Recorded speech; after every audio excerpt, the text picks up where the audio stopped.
Alors, nous sommes rassemblés ce matin pour plusieurs raisons, avec le peuple de Dieu partout dans le monde. Nous sommes là pour nous souvenir de tout ce que le Seigneur a fait pour nous. Nous sommes là pour célébrer la grâce et la grandeur de Dieu. Nous sommes là pour s'encourager mutuellement. Nous sommes là pour apprendre. Je propose qu'on prie. Seigneur, maintenant nous nous tournons vers toi. Ta parole, les choses que nous pourrions recevoir de toi ce matin. Je prie euh, pour la grâce de dire tout ce que tu m'as donné cette semaine. Et aussi, Seigneur, que tu nous donnes la grâce de pouvoir recevoir, que ton esprit nous parle. Peut-être il y a des choses que je ne vais pas dire, mais ton esprit pourrait souffler. Notre désir ardent, Seigneur, c'est qu'on soit encore et encore plus construit, plus solide en toi et qu'on puisse marcher dans la victoire au nom de Jésus. Amen.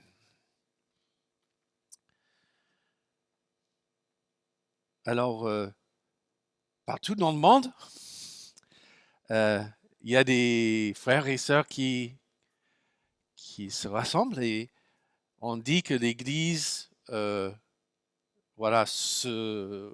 réunit pour célébrer un culte, rendre un culte au Seigneur. Donc c'est les chrétiens. Mais il y a un autre mot que la Bible utilise pour décrire les frères en sœurs en Christ, cette famille de Dieu, et c'est le mot disciple. Au début, après la résurrection de Jésus, il disait pas ah oui les chrétiens ils sont en train.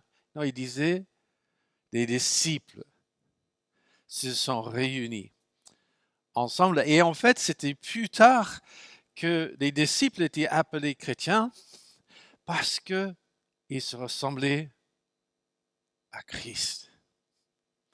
Et donc la question que j'ai ce matin et que j'ai déjà euh, posée à plusieurs reprises, c'est à quoi ressemble un disciple de Jésus? Comment grandir dans notre foi en tant que disciple? Nous sommes disciples, mais disciples de qui? Nous sommes disciples de Jésus. Et si vous vous souvenez, on avait dit par le passé que être un disciple, des deux grands commandements, c'est aimer le Seigneur de toutes nos forces, toutes nos âmes, et puis aimer notre prochain comme soi-même. Et donc, on avait dit, pour que nos vies soient solidement fondées en Jésus, il faut que Jésus soit au centre de notre vie.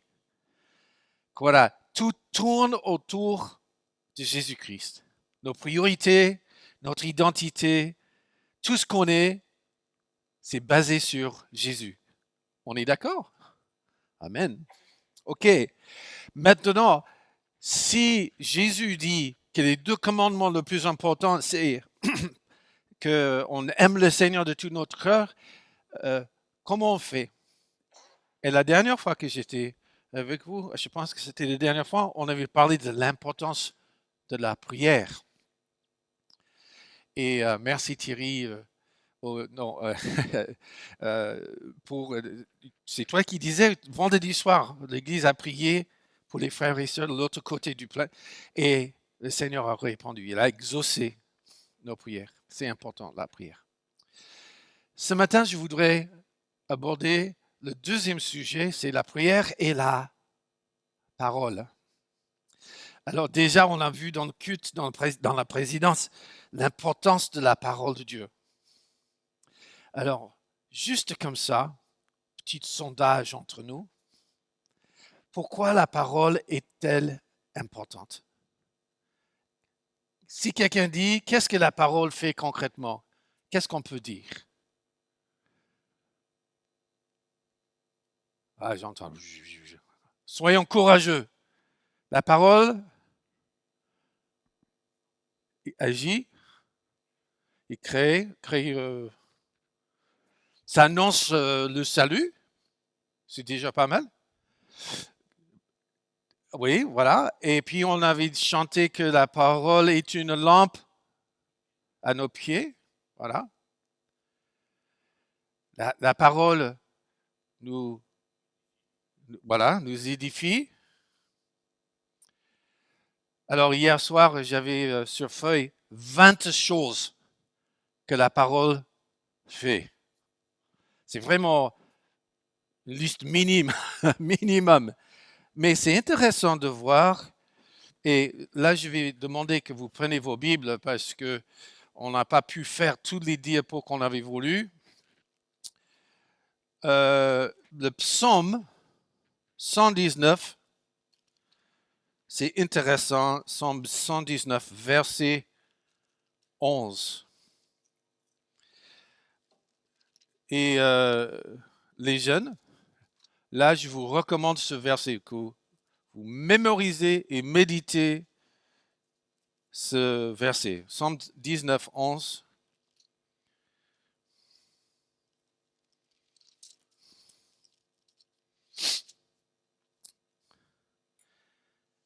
Qu'est-ce qu'il dit? C'est la version Sommaire. Je garde ta parole tout au fond de mon cœur pour ne pas pécher contre toi. Est-ce que vous vous rendez compte que la parole de Dieu nous garde du péché? Si on garde la parole, on le médite, on le applique, on met en application tout ce que la parole nous dit, ça nous garde du péché. Et moi, je suis pour ça. Alors, je me suis dit ce matin, est-ce qu'on peut voir une situation concrète où la parole a protégé, a aidé quelqu'un à échapper de la tentation? Ça existe.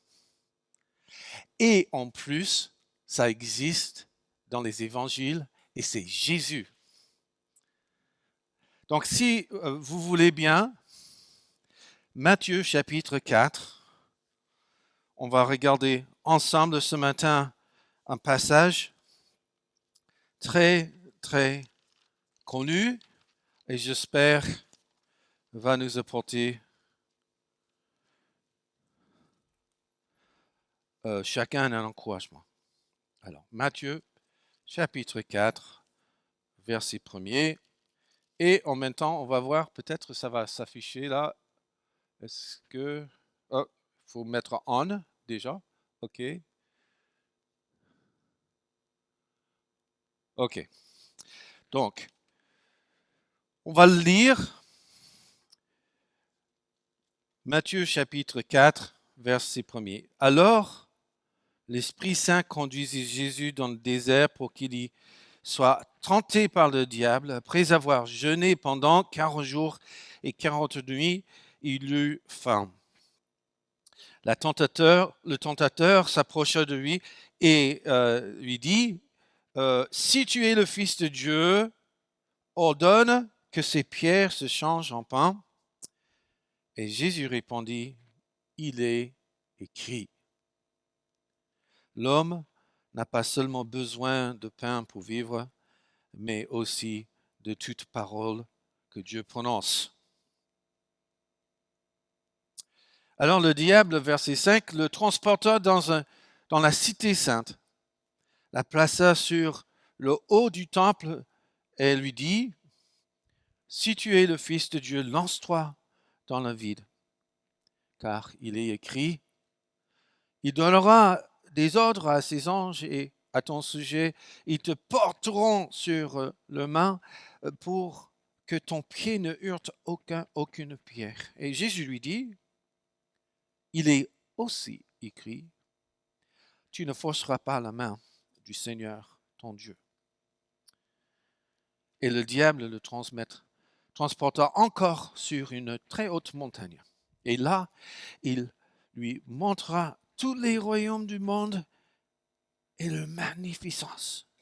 Et puis il lui dit, tout cela, je te le donnerai si tu le prosternes devant moi pour m'adorer. Et Jésus dit, va-t'en, Satan, car il est écrit, tu adoreras le Seigneur ton Dieu, et c'est à lui seul que tu rendras un culte. Et là-dessus, le diable le laissa, et voici que les anges vinrent et se mirent à le servir. C'est une histoire étonnante. Peut-être il serait utile de voir un petit peu le contexte. Qu'est-ce qui se passe? Alors, peut-être la première chose que nous pourrons dire ensemble, c'est que les Écritures nous disent que nous avons un ennemi. 1 Pierre 5,8, si on regarde ensemble, 1 Pierre 5,8 nous dit que nous avons un ennemi et c'est le diable. Nous avons un ennemi qui ne veut pas notre bien. Nous avons un ennemi qui accuse, un ennemi qui veut nous égarer du chemin du Seigneur, il veut nous séparer de la communion avec le Père. Nous avons un ennemi. Deuxièmement, ce qu'on peut noter dans ce passage, c'est que, en fait, cette période de 40 jours et des tentations, ça vient après un moment très béni, on dirait. Et Jésus, chapitre 3, Matthieu chapitre 3, il arrive, il est baptisé, Dieu se manifeste, et voici ce qu'il dit en verset 16 du chapitre 3. Alors le ciel s'ouvrit pour lui et il vit l'Esprit de Dieu descendre sous la forme d'une colombe et venir sur lui. En même temps, une voix venant du ciel fit entendre ces paroles. Celui-ci est mon fils bien-aimé, celui qui fait toute ma joie. Alors, ce qui est étrange, c'est qu'on s'attend à ce que, avec une telle bénédiction, la prochaine chose, c'est pas les difficultés et les tentations. On vit un moment de victoire. On est tellement béni, mais waouh, combien Dieu il est grand, combien il nous aime, combien je suis bien en Christ, et tac, la tentation arrive après.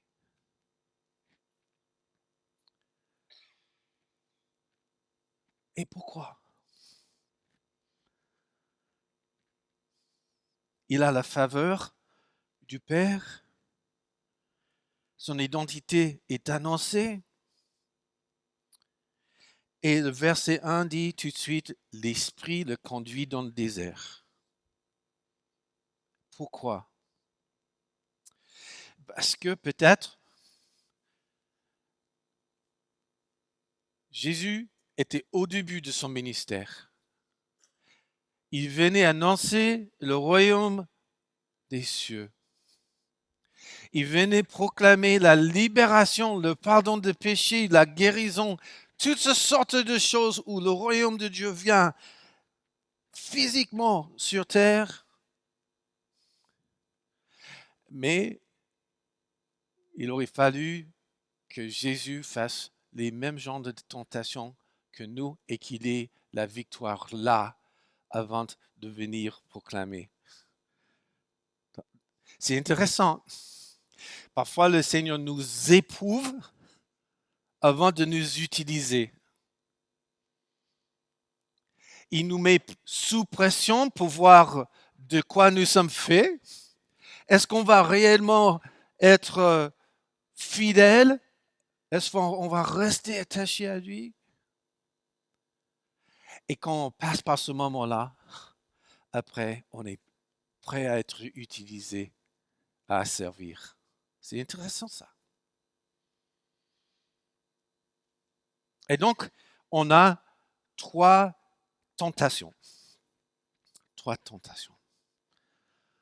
Alors, hop, pas encore. Non, ok. Première tentation. Donc, le diable, il vient, et qu'est-ce qu'il dit, verset 3? Si tu es le Fils de Dieu, ordonne que ces pierres se changent en pain. Alors, il y a différentes sortes de si. Il y a le si qui met en doute. Bah, tu peux imaginer les enfants dire, bah là, si tu es vraiment fort, tu vas. Mais en fait, le texte semble dire que c'est pas ce genre de si. C'est comme si, je dis, ah ouais, si Jérémie est réellement votre pasteur,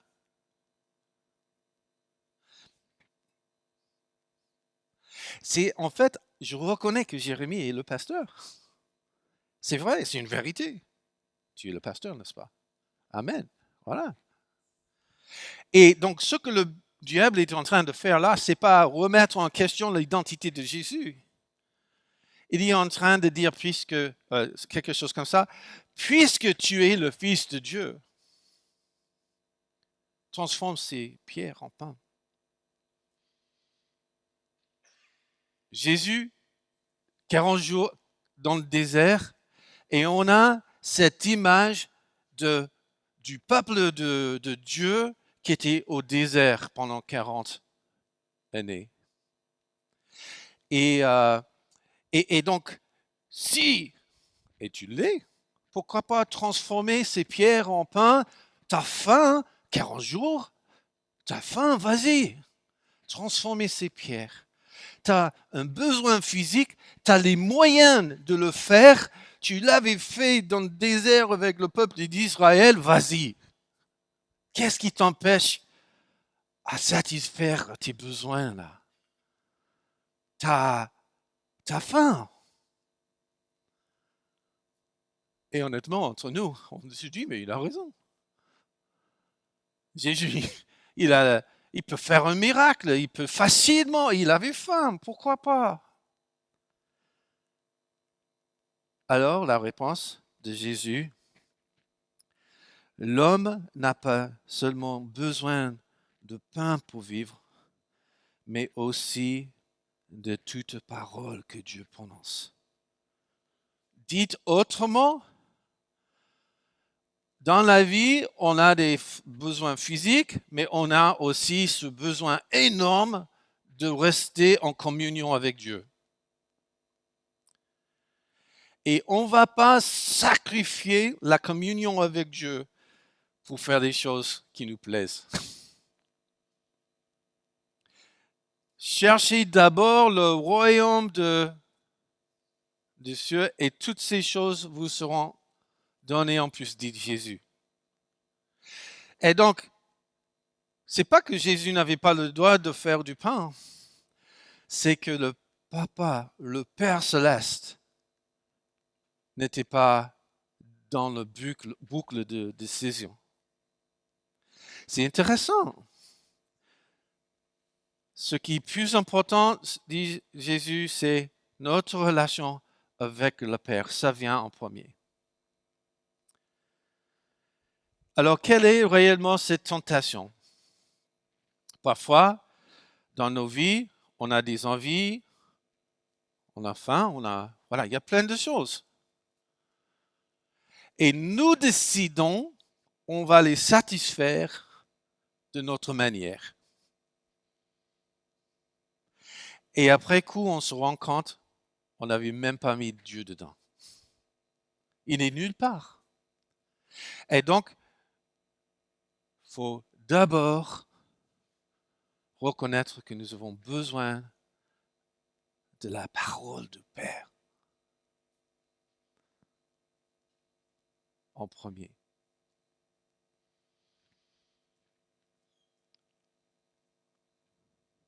C'est intéressant, là, le verset 4, là, le verset que Jésus cite, ça vient en fait du livre de Deutéronome. Si on fait en retour en arrière, Deutéronome 8, je crois que c'est Deutéronome 8. Oui. Donc c'est là où Moïse est en train de raconter l'histoire du peuple de Dieu. Et ce qui est intéressant, c'est que le peuple de Dieu, à plusieurs reprises, dans le désert, ils ont rencontré des difficultés. Et parfois des difficultés énormes. Et je suis en train de lire toute cette histoire-là. Je suis frappé par combien de fois, quand les choses difficiles arrivent, au lieu de se tourner vers Dieu, le peuple se plaint. Est-ce que vous vous êtes plaint parce que les choses sont difficiles? Moi, je l'ai fait hier. C'est la nature humaine, en fait. Quand ça va pas, on se plaint. Mais la question, c'est qu'est-ce qu'on fait? Est-ce qu'on essaie de faire avec nos moyens, trouver une solution, ou est-ce que nous nous tournons vers le Père? Dans le cas d'Israël, vous savez ce qu'ils ont fait? À plusieurs reprises, ils ont dit, oh Moïse, tu nous as libérés avec le Seigneur de l'esclavage de l'Égypte, mais maintenant qu'on y réfléchisse, en fait, ça c'était mieux que ce qu'on vit maintenant. C'était 10 fois mieux. Autant retourner vers l'esclavage. Et moi, je me dis, tu veux vraiment retourner là où tu étais avant? Et moi, j'ai dit, le Seigneur nous a libérés. Restons attachés au Père. Alors, deuxième tentation. Le verset 5, si je me souviens bien. Voilà. Oups. Merci. Alors, le diable le transporta dans la cité sainte et placé sur le haut du temple et lui dit, si tu es le Fils de Dieu, lance-toi dans le vide, car il est écrit, il donnera des ordres à ses anges à ton sujet, il te portera sur leurs mains pour que ton pied ne heurte aucune pierre. Et Jésus lui dit, il est aussi écrit que tu ne forceras pas la main du Seigneur ton Dieu. Alors, juste observez un tout petit peu ce qui se passe. Le diable, dans la première tentation, a dit, mais regarde, voilà. Et Jésus dit, mais la parole de Dieu. Et la deuxième fois, le diable a dit, ah oui, justement, la parole de Dieu. Est-ce que vous savez que le diable, il connaît très bien sa Bible? Et il arrive à tirer des bribes par-ci par-là. Et si on ne connaît pas nos Bibles, on dit, mais en fait, on peut faire parler, on peut trouver tout ce qu'on veut dans la Bible, il faut faire ce qu'on veut faire. Le problème, c'est que quand le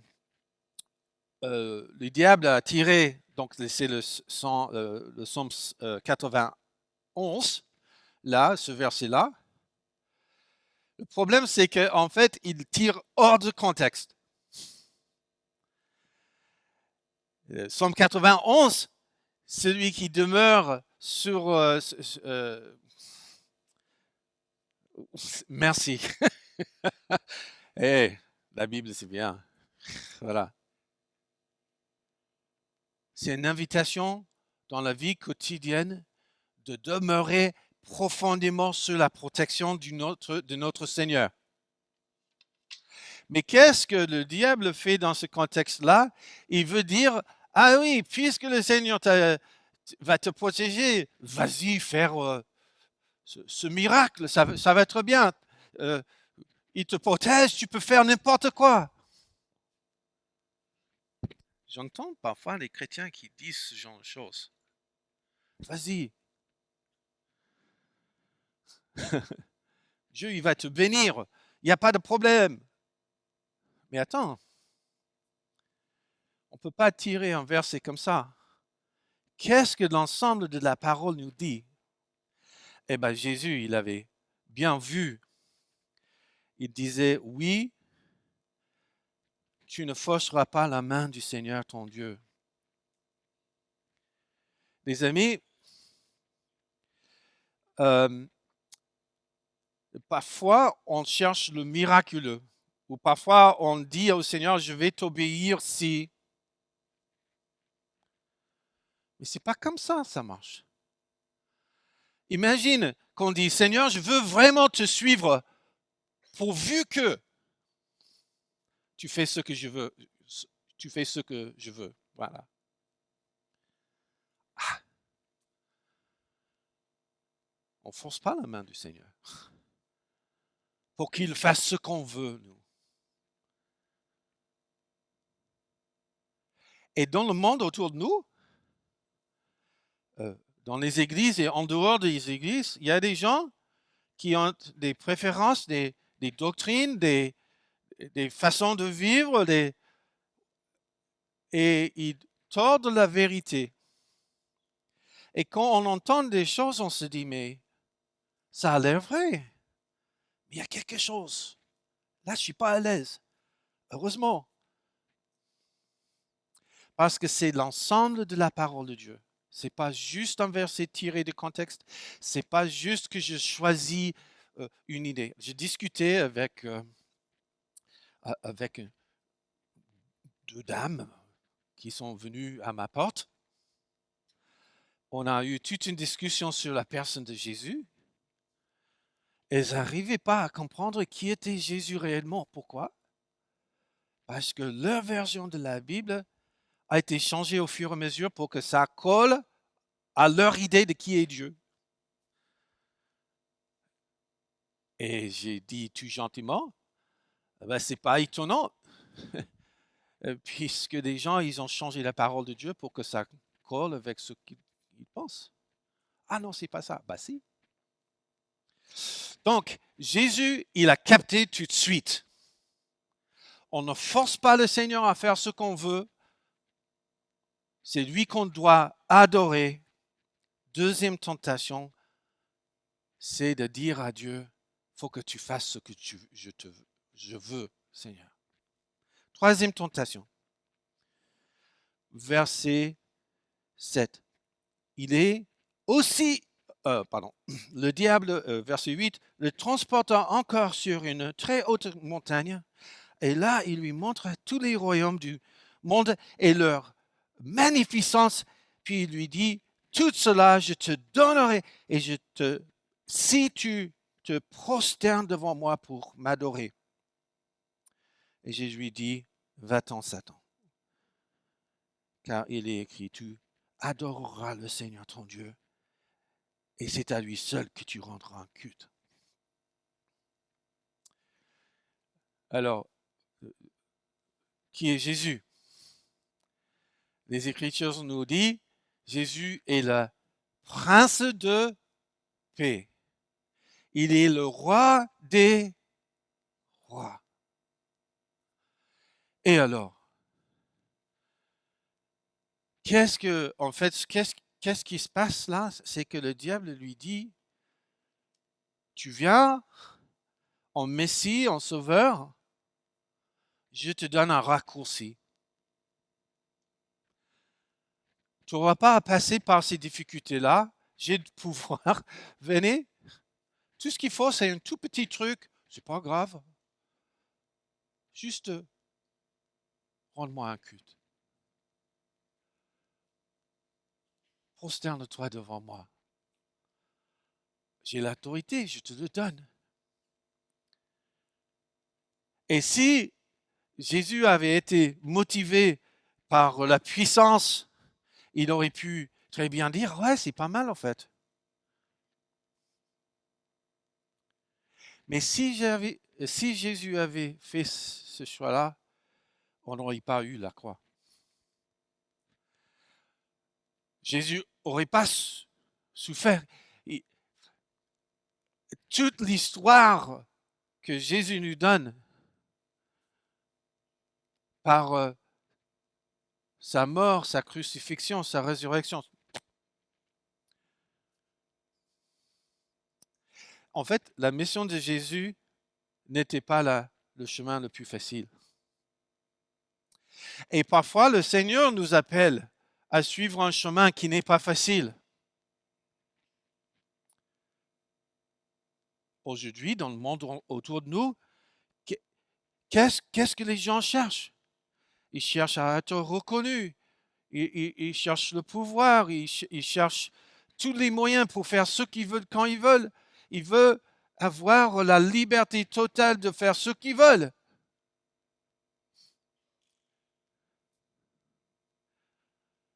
Et le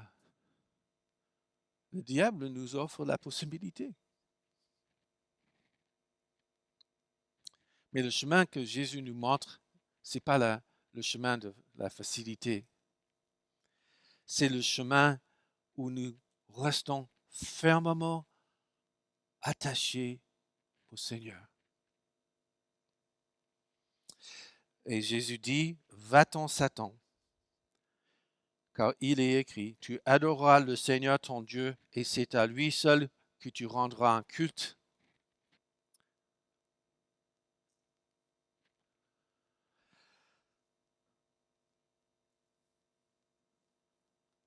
C'est intéressant, moi je trouve,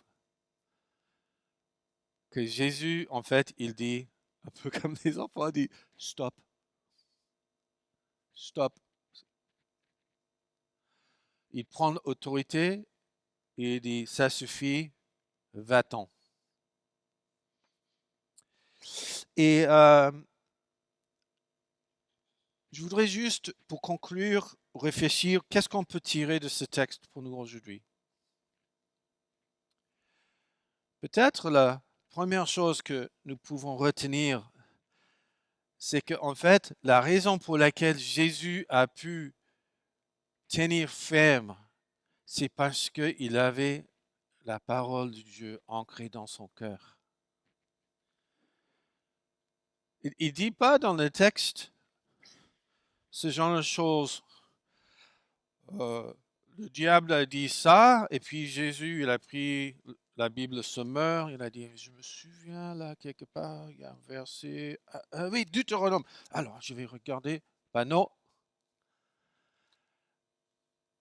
Le mensonge arrive, et tout de suite, Jésus capte que c'est un mensonge, et il a la parole de Dieu qui est l'épée de l'esprit pour contrecarrer, pour remettre les choses comme il faut. Et mes amis, si on ne passe pas du temps avec le Seigneur, comment on va pouvoir avoir ces ressources à notre disposition?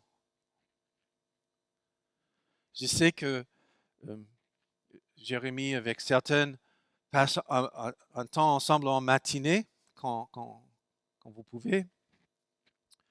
Un temps de communion ensemble, mais un temps de communion avec le Seigneur.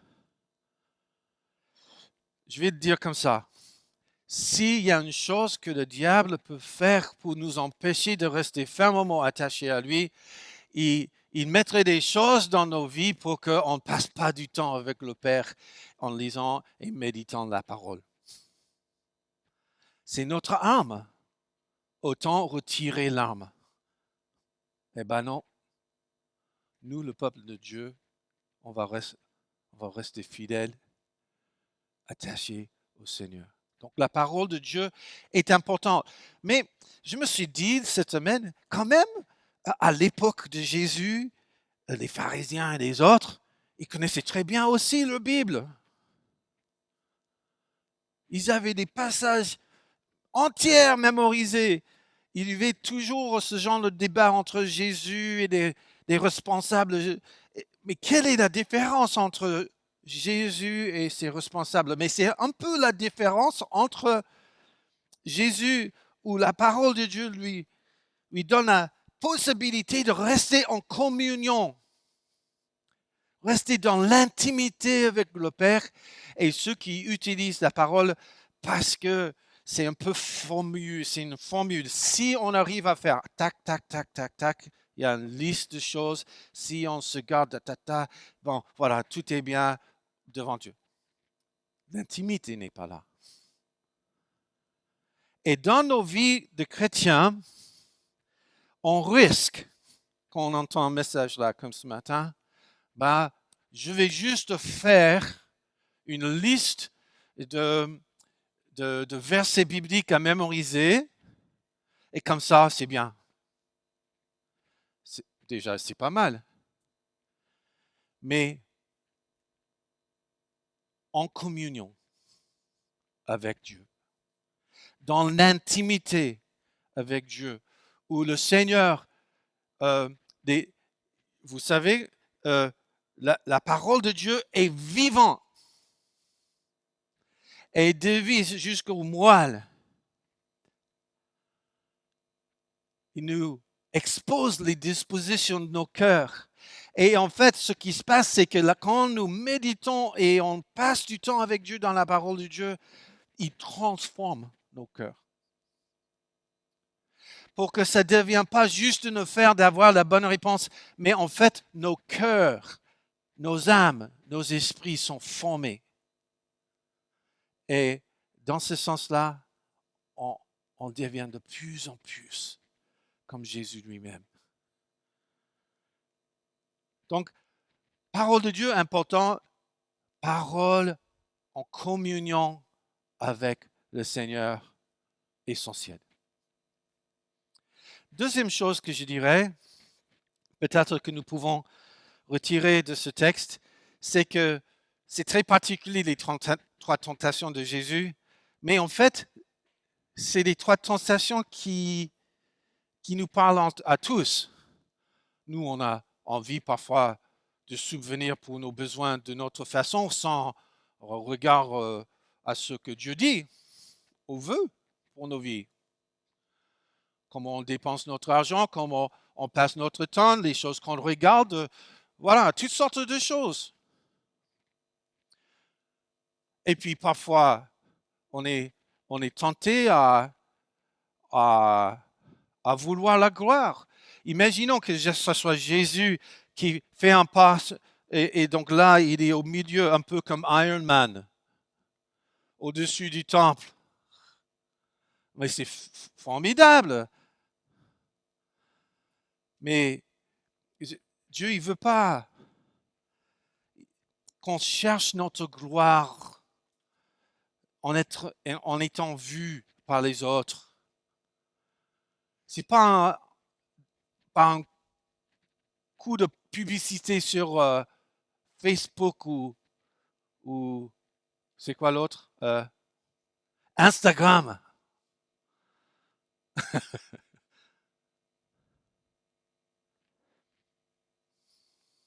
On est bien en Christ.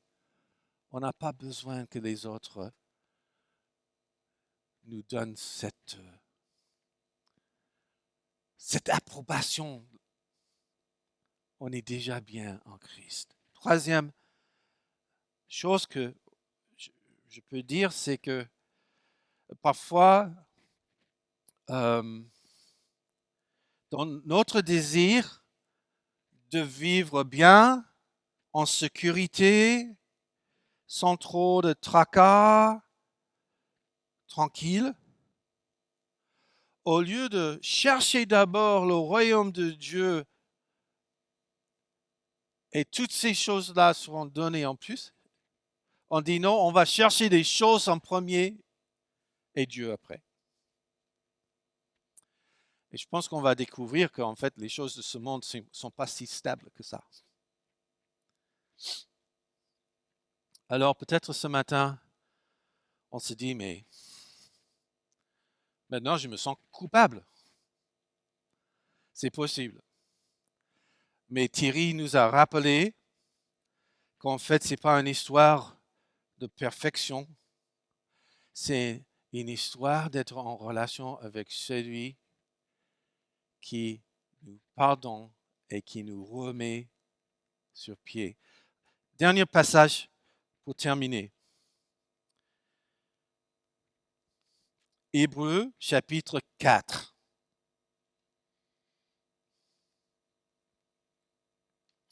Verset 14. Ainsi, puisque nous avons en Jésus, le Fils de Dieu, un grand prêtre éminent qui a traversé les cieux, demeurant fermement attachés à la foi que nous reconnaissons comme vraie. En effet, nous n'avons pas un grand prêtre qui sera incapable de sentir touché par nos faiblesses. Au contraire, il a été tenté en tout point comme nous le sommes, mais sans commettre de péché. Jésus nous a montré que c'est possible de vivre dans la victoire. Et comment on le fait? Verset 16, approchons-nous donc du trône de Dieu de grâce avec une pleine assurance. Là, Dieu nous accordera sa bonté et nous donnera sa grâce pour que nous soyons secourus au bon moment. La parole de Dieu, les amis, peut nous protéger. Et ça protège parce que ça reflète en fait la bonté de Dieu dans la vérité. Et nous avons l'assurance que Jésus, il comprend. Il comprend. Et si nous nous tournons vers lui, il est prêt à nous secourir au moment voulu. Prions.